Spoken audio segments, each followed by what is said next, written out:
Tropical coral reefs are one of the most biodiverse ecosystems on Earth, but they're under threat. As the oceans warm, climate change is pushing these vibrant habitats to their limits. Within the DFG Priority Programme, Tropical Climate Variability and Coral Reefs, more than 40 scientists from across disciplines are joining forces to find answers.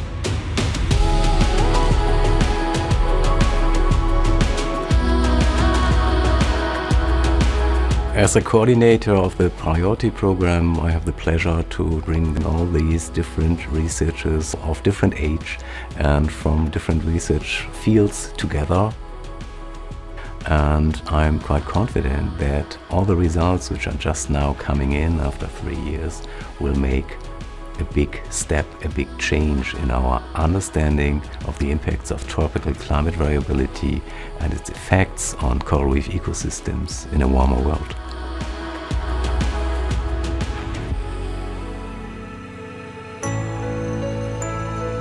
The impact of warming on coral reefs is essentially coral bleaching, and bleaching refers to this physical whitening, but what happens in essence is that the symbiosis between photosynthetic algae and the coral basically breaks apart, and this then leads to bleaching, and the coral basically loses their source of energy or nutrition. One thing we have developed is a short-term heat stress test that allows you to get very standardized measures of coral thermal tolerance. So now, of course, you have a test system or a box that you can bring anywhere and then ask various questions. We wanted to know what is the impact of small temperature variability on coral thermal tolerance. So in my project, at least, we use this geochemistry recorded in the coral skeleton to look at the past temperature and hydrological changes. For example, we use coral strontium calcium, which is kind of widely used proxy for sea surface temperature or ocean temperature. And there's also like stable isotope that can record both the effect of temperature and hydrological changes. What I like about the corals is how remarkable it is that it can go so much further back in time and give us like insight that is not captured in the instrumental record. For the field trip in Tahiti, I got funding from the SPP project, which was a mobility scholarship that is granted to early career researchers. I was mostly interested in looking at submarine groundwater discharge, so submarine springs of fresh water that discharge right into the sea and not on the beach, and how they're affected by sea level pressure changes.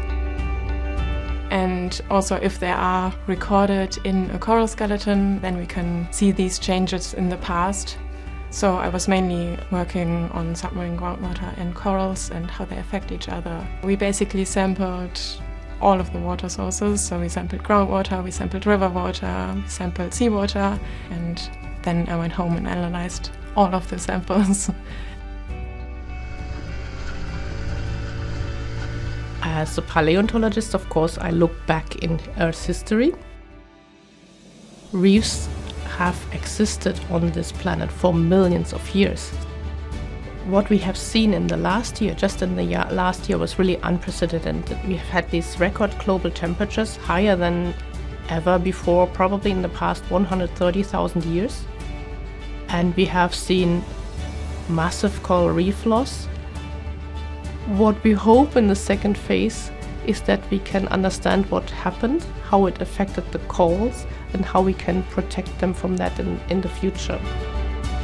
Scientists from the first phase of the Priority Programme have begun uncovering important insights into past, present, and future tropical coral reefs. But more research is needed to fully understand how climate change is affecting these ecosystems and to predict what lies ahead.